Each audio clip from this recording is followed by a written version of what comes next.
أعوذ بالله من الشيطان الرجيم. بسم الله الرحمن الرحيم. السلام عليكم ورحمة الله وبركاته. الحمد لله الذي أعطانا نعمة كثيرة وكبيرة لنا، وهي نعمة الإيمان والإسلام. أشهد أن لا إله إلا الله وحده لا شريك له، وأشهد أن محمدا عبده ورسوله لا نبي بعده. اللهم صل على سيدنا محمد وعلى آل سيدنا محمد كما صليت على إبراهيم وعلى آل إبراهيم في العالمين إنك حميد مجيد. Hadirin jamaah salat maghrib Masjid At-Takhir yang dimuliakan Allah. Puji syukur mari sama-sama kita panjatkan kepada Allah Subhanahu wa taala pada hari kelima di bulan Sya'ban atau malam ke-6 Sya'ban. Kita masih diberikan kenikmatan iman, Islam, sehat walafiat, sehingga kita bisa melaksanakan ibadah sholat maghrib secara berjamaah, dilanjutkan kajian sampai dengan nanti Isya. Mudah-mudahan ibadah-ibadah kita diterima oleh Allah Subhanahu wa taala. Amin ya Allah ya rabbal alamin. Salawat dan salam semoga senantiasa tercurah kepada pemimpin alam Nabi besar Muhammad sallallahu alaihi wasallam, kepada keluarganya, para sahabatnya, dan mudah-mudahan kita yang hadir di masjid tercinta kita ini mendapatkan syafaatul uzma di yaumil akhir nanti. Amin ya Allah ya rabbal alamin. Hadirin jamaah salat maghrib yang dirahmati Allah, sebelum kita masuk ke dalam tema kajian kita di malam hari ini, mari sama-sama kita baca suratul Fatihah untuk makin memberkahi kajian kita malam ini. Kita minta kepada Allah doa-doa hajat-hajat kita agar diijabah oleh Allah Subhanahu wa taala. Yang sakit agar diberi kesehatan oleh Allah, yang punya hajat diberikan kelancaran dari hajat-hajatnya. Khususan kita doakan almarhum Haji Muhammad Tauhid beserta keluarga besarnya, pendiri Masjid At-Takhir ini, diberikan keberkahan oleh Allah Subhanahu wa taala. Lalu Pak Haji Gufron sebagai ketua DKM Masjid, Ustadz Akanzi sebagai bidang dakwah, dan semua para asatid DKM, imam-imam masjid di At-Takhir, juga pengurus dan jamaah, juga donatur, mudah-mudahan diberikan keberkahan oleh Allah Subhanahu wa taala. Ala hajiniyah wa kullu niyatin shalihah wa ila hadratin nabi. Al-Fatihah. A'udzu billahi minasy syaithanir rajim. Bismillahirrahmanirrahim. Alhamdulillahi rabbil alamin. Ar-Rahmanir Rahim. Maliki yaumiddin. Iyyaka na'budu wa iyyaka nasta'in. Ihdinas siratal mustaqim. Siratal ladzina an'amta 'alaihim ghairil maghdubi 'alaihim waladdallin. Alhamdulillah Pak Haji Bambang hadir ya dari Sukamaju Baru. Ibu bapak yang dirahmati Allah, malam ini temanya menarik, berhubungan dengan Sya'ban. Nanti insya Allah kalau kajian Riyadhus Shalihin kita lanjut pada Lebaran, karena di tiap momen bulan-bulan mulia kita kupas agar kita punya pegangan persiapan di bulan tersebut. Ini bulan Sya'ban, bulan di mana menjadi gerbangnya Ramadan. Maka ada banyak peristiwa yang terjadi di bulan Sya'ban, banyak peristiwa penting yang terjadi di bulan Sya'ban. Tapi malam ini saya akan kupas, mudah-mudahan waktunya cukup sampai dengan Isya. yaitu tentang 4 peristiwa di bulan Sya'ban. Yuk sama-sama kita simak sampai dengan Isya agar kita punya pegangan apa yang kita lakukan di bulan Sya'ban. Nanti yang bisa jawab biasa saya kasih minyak al-hikmah. Bapak Ibu yang dirahmati Allah, bulan Sya'ban ini ada 4 peristiwa penting. Peristiwa pertama adalah berubahnya arah kiblat. Jadi dulu tuh kiblat kita arahnya ke Masjidil Aqsa di Palestina. Rasulullah Shallallahu Alaihi Wasallam, sama-sama kita tahu pada bulan Rajab Rasul mendapatkan hadiah dari Allah Subhanahu Wa Taala, yaitu perjalanan Isra dan Mi'raj. Kenapa Rasul mendapatkan hadiah perjalanan Isra Mi'raj? Mendapatkan hadiah sholat dari Allah karena Rasul sebelumnya diuji. Maka kalau saat ini Bapak Ibu kita sedang diuji oleh Allah, jangan bersedih. Kita harus ikhlas karena dalam ujian yang Allah berikan kepada kita akan ada hikmah terbaik kalau kita mau ikhlas dan sabar. Rasulullah diuji pada bulan Rajab, terkenal sebagai Amul Hazmi, tahun kesedihan. Kenapa? Karena ada 2 sosok yang meninggalkan beliau. Ada 2 sosok yang dekat di hati beliau yang meninggal dunia. Siapa Pak? 2 sosok ini, coba salah satunya siapa? Saya kasih minyak. Ayo. Siapa? Iya. Siapa? Nah, walaupun salah saya kasih minyak. Yang penting bisa jawab. Ya. Abu Thalib. Kang Teguh yang pakai kaos hitam. Ayo mangga nih. Salah jawab, tetap saya kasih minyak. Ya, satu lagi siapa? Siti Khadijah. Cepat habis minyak. Tenang, masih ada. Mangga Pak. Iya. Jadi 2 sosok meninggal dunia, yaitu pertama pamannya Abu Thalib, pamannya Rasul yang membela perjuangan Rasulullah Shallallahu Alaihi Wasallam ketika dalam dakwah. Pak, zaman sekarang Bu, pendakwah mah enak. Seorang mubalik, seorang penceramah kadang dijemput, lalu disambut, lalu ketika ceramah, selesai ceramah disuguhi makanan, pulang diamplopin. Tuh penceramah sekarang. Zaman Rasulullah, dakwah Rasul, perjuangannya darah Bu. Perjuangannya nyawa. Kan saya cerita di masjid ini, tahun kemarin saya sedang ngisi kajian subuh ke Cilodong, jam 4 subuh saya ditabrak, hancur kaki saya, sedang mau mengisi kajian subuh. Doa luar biasa, kalau menurut medis mah dipotong kaki saya, tapi berkat doa ya, wasilahnya juga minyak al-hikmah yang saya buat ini saya olesin, alhamdulillah sekarang sudah bisa jalan, pelan-pelan sudah bisa lepas tongkat saya jalan. Tapi kita masih bersyukur Pak, itu musibah kecelakaan di jalan, bukan kita diincar mau dibunuh. Rasulullah mau dibunuh. Nah pamannya Abu Thalib salah satu penjaga dakwah beliau.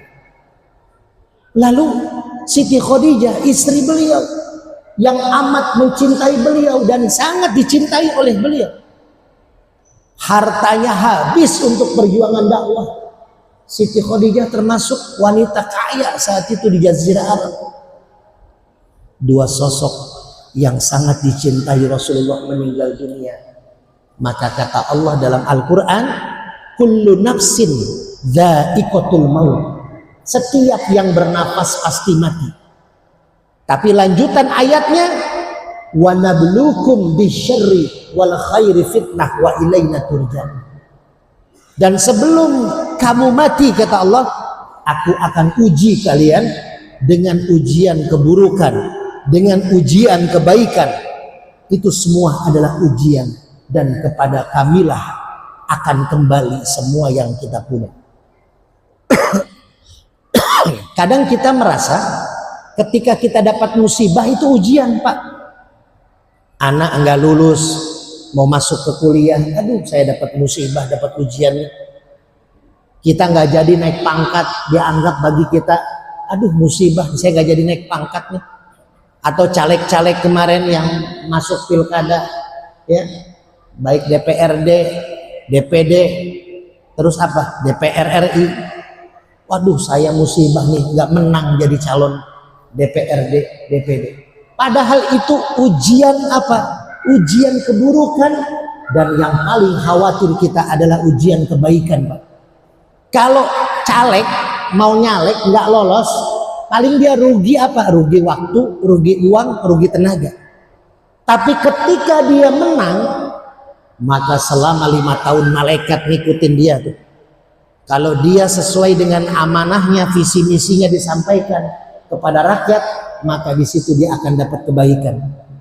Jadi ujian sesungguhnya adalah kesenangan, ujian sesungguhnya adalah kebahagiaan, ujian sesungguhnya adalah pangkat dan jabatan.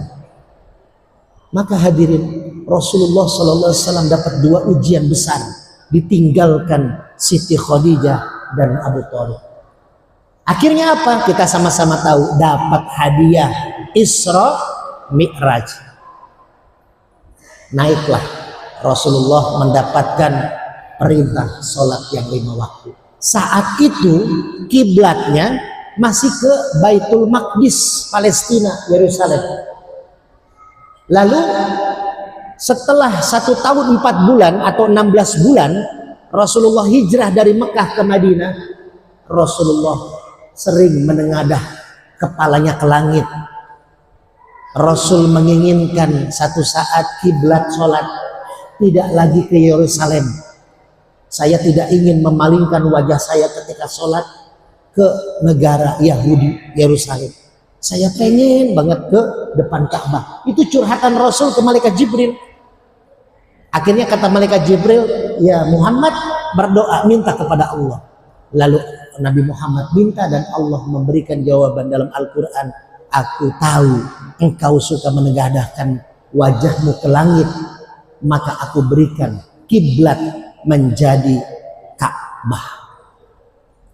Kalau Bapak Ibu mengikuti kajian bulan yang lalu, bisa ditonton di YouTube Guru Hikmah Official. Kita membahas tentang 4 hal kenapa doa di depan Ka'bah itu mustajabah, dan itu bisa kita lakukan di rumah kita. Nah, rahasia itu saya bahas di bulan yang lalu. Jadi Ka'bah ini luar biasa menjadi kiblatnya orang-orang yang sholat. Ini salah satu alasan kenapa doa di depan Ka'bah mustajabah. Makanya rumah kita kalau pengen doanya diijabah, seringlah lakukan ibadah di dalam rumah kita. Sholat malam, tadarus Al-Quran, bikin sedekah anak yatim di rumah kita, akan menjadi doa-doa buat keluarga kita. Ini yang pertama. Peristiwa pertama di bulan Sya'ban adalah berubahnya arah kiblat.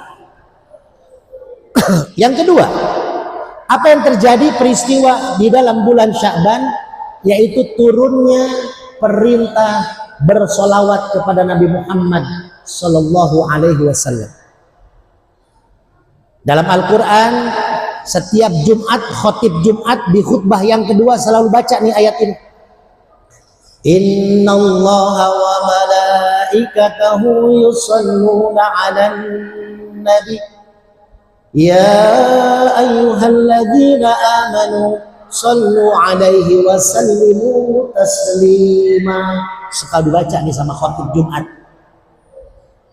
Maka di bulan Sya'ban yang pertama tadi apa? Arah kiblat. Dalam artian di bulan Sya'ban kita jaga sholat kita. Karena jaga sholat di bulan Sya'ban buat latihan nanti di bulan Ramadan. Bulan Sya'ban latihan sholat, sempurnakan sholat. Buat apa? Buat persiapan nanti bulan Ramadan. Ada yang namanya sholat tarawih. Berat kalau kita jalanin, ada yang 23, ada yang 11. Nah yang kedua, sholawat perbanyak. Bapak Ibu, orang yang paling pelit, orang yang tidak pernah atau jarang membaca sholawat kepada Nabi Muhammad SAW. Malaikat dan Allah sendiri aja membaca sholawat. Innallaha wa malaikatahu, sesungguhnya Allah dan para malaikat yusalluna ala nabi, bersolawat kepada Nabi Muhammad. Ya ayyuhalladzina amanu, hai orang yang beriman, sallu alaihi wasallimu taslima. Kita dianjurkan untuk bersolawat. Maknanya apa? Bukan hanya sekedar kita tiap hari baca solawat, Allahumma sholli ala sayyidina Muhammad, Allahumma sholli. Bukan hanya itu. Tapi maknanya kita di bulan Sya'ban banyak belajar tentang sunnah-sunnah Nabi yang mulai ditinggalkan. Bapak Ibu, kita nih sekarang mengaku umat Nabi, tapi kita tidak mencontoh Nabi dalam kelakuan kita hari-hari. Kata Rasulullah, man tamassaka, barang siapa yang memegang teguh. Tamassaka ini artinya memegang. Tamassaka ini artinya menjalankan. Tamassaka ini artinya menghidupkan. Man tamassaka bisunnati, barang siapa yang menjalankan, menghidupkan sunnah-sunnahku, inda fasadi ummati, di saat umat-umatku sudah fasad, sudah meninggalkan sunnah, falahu ajru mi'ati syahid, maka nanti umatku yang menjalankan sunnah itu akan mendapatkan ganjaran 100 orang mati syahid. Ini sahabat zaman Rasul, ketika Rasul mengatakan itu, protes Bu, protes Pak, angkat tangan para sahabat, ya Rasul mohon maaf, kami para sahabat yang setia denganmu, yang setia berjuang menjalankan sunnah, bahkan berperang, lalu kami ketika meninggal dunia cuma dapat 1 ganjaran mati syahid. Kenapa umat-umatmu nanti di akhir zaman hanya cukup menjalankan sunnah dapat 100 ganjaran mati syahid? Apa kata Rasulullah? Wahai sahabat, kalian setia kepadaku, kalian cinta kepadaku, kalian mengikuti sunnah-sunnahku, bahkan kalian berperang dan mati dalam peperangan bersamaku karena kalian mengenal aku. Tapi umatku yang menjalankan sunnah, mencintai aku, nanti kita yang disebut sama Rasul, kita nggak pernah kenal beliau, kita nggak pernah ketemu beliau, kita nggak pernah hidup di zaman beliau, tapi kita cinta kepada beliau, kita menjaga sunnah beliau, kita mengamalkan sunnah beliau. Man ahabba sunnati faqad ahabbani, barang siapa yang mencintai sunnahku, faqad ahabbani, berarti dia mencintai aku. Wa man ahabbani kana ma'i fil jannah, dan orang yang mencintai aku akan bersama aku di dalam surganya Allah Subhanahu wa ta'ala. Bapak Ibu, kita ini coba direnungkan, apakah sudah mengikuti sunnah Rasul? Kita dikasih waktu sehari 24 jam. Coba kalau kita renungin, kalau cuman sholat yang kita kerjakan 5 waktu, paling 5 menit kali 5, 25 menit. Masih ada 23 jam, 35 menit yang Allah kasih. Apakah yang 23 jam lebih itu termasuk ibadah yang kita lakukan? Kalau kita kerja niatnya ibadah, insya Allah jadi ibadah. Kalau kita cari nafkah buat anak istri niatnya ibadah, maka itu akan menjadi nilai ibadah. Tapi ayo kita harus menjadi orang cerdas. Kata Rasulullah, orang cerdas itu ada 2. Kan ada orang ya, dulu Pak, saya di Priuk, saya lahir di Tanjung Priuk Pak. Saya pindah ke Depok itu 2017 awal. Saya ketika di Priuk, saya punya langganan tukang somai Pak, kecil ya, dari saya kecil tuh. Sampai saya besar, sampai saya 12 tahun pesantren, pulang lagi ke Priuk, sampai saya menikah punya anak, itu tukang somai masih jualan somai pakai sepeda. bukan pakai gerobak. Kalau di Tanjung Priok tuh pakai sepeda. Dari masih muda sampai udah tua masih jualan somai. Saya tanya, Pak, Bapak ini kok istiqomah ya? Dari dulu sampai sekarang jualan somai. Apa yang sudah Bapak dapatkan? Alhamdulillah, saya jualan somai sudah puluhan tahun. Berkah saya jualan ini, mencari berkah. Bayangin Pak Ibu, bukan kita mengecilkan tukang somai. Paling berapa penghasilan dari tukang somai, apalagi pakai sepeda dia keliling, tapi bisa menghidupkan anak-anaknya. Alhamdulillah Ustadz, anak saya 3, saya nafkahin dari hasil somai, 3-tiganya alhamdulillah. Yang satu di Kementerian Koperasi, yang satu di Kementerian Dalam Negeri, dan yang satu di Kementerian Pendidikan. Masya Allah, 3-tiganya di kementerian Pak. Iya, semuanya jualan somai gitu. Jadi 3-tiganya jualan somai. Ya tapi kan bersyukur ya, anak-anaknya bisa usaha, bisa mandiri. Berkah Pak, barokah. Kalau kita nih melakukan sesuatu hari-hari niatnya ibadah, jadi ibadah Pak. Kan ada kisah tuh, satu saat Imam Ahmad bin Hambal, Imam Hambali, imam yang keempat, Imam Hanafi, Imam Maliki, Imam Syafi'i, Imam Hambali. Imam Ahmad bin Hambal ulama soleh, ulama terkenal. Beliau tinggal di kota Baghdad. Satu malam beliau dimimpikan, diperintahkan oleh Allah untuk hijrah, untuk jalan, pergi jalan-jalan ke kota Basra, ke kota Busra. Jalan kaki itu dari Baghdad ke Busra, lumayan jauh jalannya. Akhirnya sampai di kota Busra, Imam Ahmad bin Hambal lelah, capek, pengen istirahat di masjid. Beliau masuk ke masjid mau tiduran, dilarang sama marbot masjid. Ini di kota Busra, Imam Ahmad bin Hambal terkenal. Cuman zaman dulu kan belum ada medsos, belum ada YouTube, Instagram, jadi nggak tahu wajahnya seperti apa. Tapi tahu ulama besar itu Imam Ahmad bin Hambal, semua tahu, termasuk marbot masjid ini tahu, tapi dia nggak tahu wajahnya. Dia pikir musafir biasa. Mohon maaf Pak, nggak boleh tidur di masjid. Tuh berarti zaman dulu pun sudah ada tuh yang melarang tidur di masjid ya. Padahal marbot ini memang digerakin hatinya sama Allah untuk melarang. Padahal mah dibolehkan orang tidur di masjid zaman dulu, apalagi maaf Pak, jangan tidur di masjid. Akhirnya Imam Ahmad bin Hambal keluar masjid, pengen istirahat di teras masjid, tetap nggak boleh sama marbot. Sedang dilarang begitu, lewatlah tukang kue malam-malam tuh mau pulang ke rumah, gendong dagangan kuenya. Dia lihat, dia tanya, ada apa Pak Marbot? Ini ada musafir pengen tidur masjid, saya larang. Akhirnya si tukang kue bilang, Pak, Bapak nginep aja di rumah saya malam ini. Ini tukang kue nggak tahu ini imam besar, tapi si tukang kue tahu siapa Imam Ahmad bin Hambal, tapi dia nggak tahu ini adalah ulama itu. Diajak tuh ke rumah tukang kue, dikasih makan, dikasih tempat buat istirahat. Pagi-paginya bangun makan lagi bareng bersama keluarga.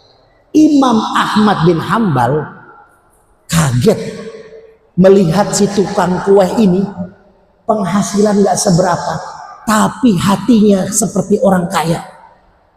Rumahnya sejuk, adem, istrinya soleha, anak-anaknya soleh-soleha. Akhirnya ditanya sama Imam Ahmad bin Hambal sebelum beliau pulang, mohon maaf Pak, Bapak kok hidupnya kayaknya bahagia sekali. Mohon maaf, paling berapa sih dari hasil jual kue? Kata beliau nih tukang kue bilang apa? Alhamdulillah Pak, karena tukang kue nggak tahu nih Imam Ahmad bin Hambal. Karena Imam Ahmad bin Hambal tidak mengenalkan diri sebagai ulama besar. Dulu zaman dulu begitu Pak, ulama-ulama zaman Umar bin Khattab kalau lagi keliling sidak itu nggak menceritakan dia ini sebagai khalifah. Akhirnya si tukang kue bilang, alhamdulillah saya puluhan tahun mengamalkan baca istighfar. Astagfirullahaladzim, astagfirullahaladzim. Ternyata semua yang saya inginkan dikabul sama Allah. Pengen punya istri soleha dikabul, pengen punya anak-anak soleh-soleha dikabul. Anak saya pendidikannya berjalan karena saya mendawamkan baca istighfar puluhan tahun. Cuman satu saja nih yang belum diijabah sama Allah, kata dia, Selama puluhan tahun semua diijabah, cuman satu. Kata Imam Ahmad bin Hambal, apa yang satu itu? Saya pengen sekali bertemu dengan Imam Ahmad bin Hambal. Coba. Imam Ahmad sampai bergetar, ya Allah, itu kang kue nggak tahu, padahal hajatnya dikabul sama Allah. Imam Ahmad bukan hanya bertemu, tapi nginep, tidur, makan di rumah beliau.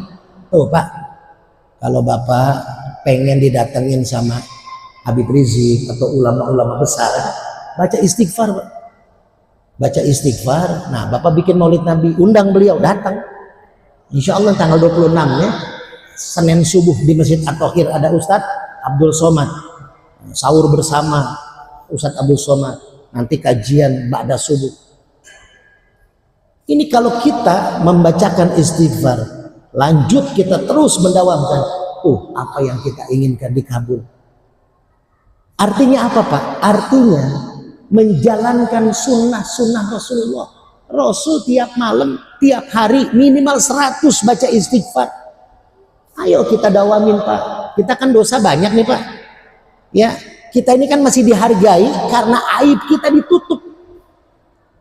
Aib kita masih ditutup sama Allah Pak. Kalau aib kita dibuka, Masya Allah Pak, sekarang coba di YouTube tuh, banyak podcast-podcast yang pada ngebuka aib keluarganya sendiri. Padahal ketika kita membuka aib keluarga kita sendiri, sama dengan kita membuka aib diri kita sendiri. Allah saja menutupi aib kita.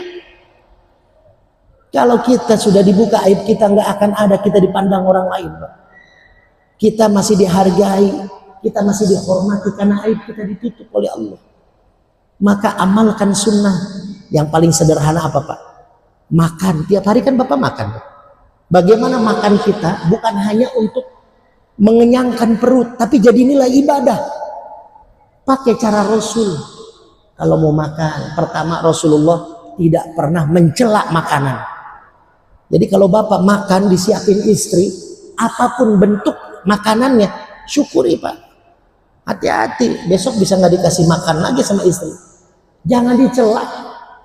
Walaupun ini sayur asem keaseman, sayur asem keaseman, karena istri lagi masak keringetan. Nah, campur tuh sama keringet istri, keaseman. Anggap aja enak nih, sayur asem paling enak nih, asemnya terasa banget. Itu kan kita bersyukur Pak. Rasulullah nggak pernah mencela makanan. Kalau nggak suka dipinggirin. Gitu. Yang kedua, kalau mau makan, Imam Al-Ghazali ahli kesehatan Pak. Beliau ulama besar. Imam Al-Ghazali adalah imam besar dan beliau ahli kesehatan. Banyak karya-karya kitabnya itu tentang masalah kesehatan. Imam Al-Ghazali menyarankan kalau kita mau makan Pak, biar jadi sunnah ya, biar jadi barokah ibadah, siapin garam Pak di pinggir nasi. Jadi Bapak mau makan bentuknya seafood kayak apa, katanya kan takut darah tinggi apa, diabetes, siapin garam dikit Pak. Kalau Bapak makan di luar bawa aja garam dikit, kalau di warung makan minta garam dikit. Sebelum makan nasi, lauk pauk segala macam, biar jadi sehat Pak. Colek garam dulu pakai jari manis. Pakai jari manis kita colek garamnya dulu sebelum makan. Colek garam. Nah, baca surat An-Nisa ayat, cari aja lah di Quran. Allahumma hani ammaria. Itu ada di surat An-Nisa. Colek garam. Tempelin ke lidah Pak. Insya Allah akan asin rasanya. Kalau nggak percaya, cobain di rumah. Tuh ibu-ibu udah ketawa. Bener nggak Pak? Bener nggak? Asin. Colek garam pakai jari manis, baca Allahumma hani ammaria, tempelin ke lidah, pasti asin. Selain asin, kata Imam Al-Ghazali akan menghilangkan 72 penyakit. Kan garang barak nih ya, MBG, ada yang keracunan apa segala macam. Nah, sebelum makan MBG, sebelum makan makanan yang kita makan di luar, kita kan nggak tahu masaknya seperti apa, pakai garam tuh Pak. Itu makanan kalaupun ada racun, insya Allah kita bismillah baca Allahumma hani ammaria. Rasulullah pernah mau diracun tuh air minumnya, dipegang gelasnya, baca doa tuh, pecah bawahnya. Kalau memang ada racun. 72 penyakit hilang. Kalau ada yang protes sama saya, bulan depan ikut kajian, Ustadz, saya udah praktekin mau makan, saya pakai jari manis, colek garam, baca Allahumma hani amaria. Habis makan saya sakit perut. Saya jawab, berarti sakit perut itu penyakit ke-73. Yang penting 72 penyakit hilang. Kalau sakit kepala 74, sakit pinggang 75, gitu aja. Pokoknya 72 penyakit hilang, Pak. Ini yang bilang bukan saya, ahli kedokteran Imam Al-Ghazali. Makanya Pak, garam juga nggak boleh banyak-banyak, dikit aja, colek Allahumma hani amaria. Maka racun-racun yang ada dalam makanan itu akan dinetralisir. Baru Rasul membiasakan makan pakai 3 jari dulu, Pak. Biar jadi ibadah nih. Makan hari-hari kok nggak jadi nilai ibadah, kan sayang. Tiap hari kita makan pakai 3 jari, Pak. Bismillahirrahmanirrahim. Makan. Agar pencernaan pertama nggak kaget, yang kedua 3 jari, ketiga 3 jari, selebihnya mau 5 jari, 10 jari nggak jadi masalah. Dan Rasul membiasakan pakai jari, tidak pakai sendok. Karena banyak vitamin-vitamin atau penangkar racun yang ada di jari kita. Dan Rasulullah sangat bersyukur atas makanan yang ada. Pak, Bapak pernah bayangin makan Bapak, tadi kan ada resepsi tuh, pasti makanannya enak-enak kalau resepsi pernikahan kan? Apa aja ada tuh, ayam, ikan, segala macam. Tapi ketika mood Bapak lagi nggak enak, makan mau katanya lauknya enak, tetap nggak nyaman di tenggorokan, Pak. Tapi kalau lagi enak rasa hawanya, makan ikan asin pakai sambal terasi, cocol pete, nikmatnya, Pak. Saya dulu di pesantren tahun 92, pesantren saya di Subang, Kasomalang, pesantren Darussalam, cabang Gontor. Dulu saya tuh dapat uang jajan cuma 30.000 sebulan, sehari 1.000. Itu plus buat lauk makan, Pak. Plus buat lauk makan. Jadi kalau misalkan 20 hari udah habis duit, udah makan nasi doang. Jadi dapat nasi. Lauknya beli. Nah, saya Pak makan pakai nasi dikasih garam. Di bawah lauk, di bawah nasinya ada ikan, ada rendang. Enak, Pak. Enak, di bawah nasinya ada rendang, ada ikannya tuh. Enak. Makan itu, Pak, yang nikmat ketika kita memang sedang lapar. Rasulullah membiasakan begitu. Makan sebelum lapar, makan ketika lapar, berhenti sebelum kenyang. Tuh, makan. Kalau kita jalanin ini, Pak, kesehatan kita dapat, nilai ibadah kita dapat. Banyak, Pak, sunnah-sunnah Nabi banyak. Nantilah kita akan ada momen di kajian khusus membahas tentang sunnah Nabi. Bagaimana tidurnya Rasulullah, bagaimana berdagangnya Rasulullah. Pelajari, Pak. Sekarang banyak sirah nabawiyah. Ayo, sunnah-sunnah Nabi udah mulai ditinggalin, yuk kita belajar. Umur gak ada yang tahu, Pak. Usia kita gak ada yang tahu. Makanya yuk mumpung masih hidup, pelajari sunnah Nabi agar kita mendapatkan syafaat dari sunnah-sunnah Nabi yang kita lakukan.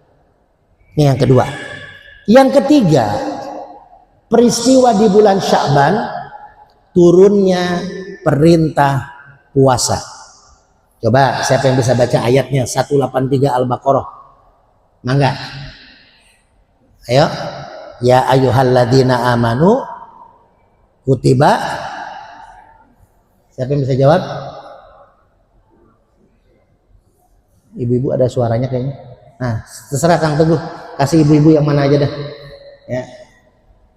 Nah, biar adil ibu-ibu dapat. Ya ayyuhalladzina amanu kutiba alaikumusiyam kama kutiba alal ladzina min qablikum la'allakum tattaqun. Pak, tinggal 25 hari lagi masuk Ramadan kita. Apakah kita akan sia-siakan bulan mulia ini? Apakah Ramadan tahun ini akan sama seperti Ramadan tahun kemarin? Apakah lebih baik? Maka persiapan kita di bulan Sya'ban ini adalah penentunya. Ingat, Pak, dalam bulan Ramadan kata Rasulullah, man qoma. Hadisnya ada 2 versi. Pertama, man qoma. Yang kedua, man soma. Man qoma Ramadana ay man soma Ramadana imanan wa ihtisaban ghufira lahu ma taqaddama min dhanbi. barang siapa yang berpuasa. Versi lain mengatakan barang siapa yang mendirikan ibadah pada bulan puasa, sholat, tadarus Quran, zakat, infak dan sedekah, berbuat kebaikan ibadah di bulan Ramadan, maka apa? Ghufira ma taqaddama min dzanbi, akan mendapatkan ampunan. Ada kalimat ma di belakangnya, Pak. Artinya apa? Keseluruhan dosa diampuni. Dosa masa lalu, dosa saat ini.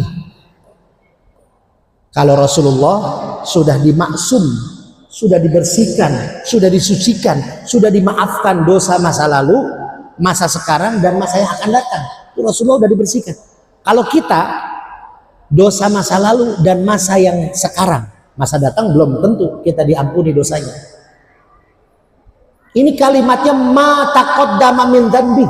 Semua dosa dihapus, dosa kecil, dosa besar.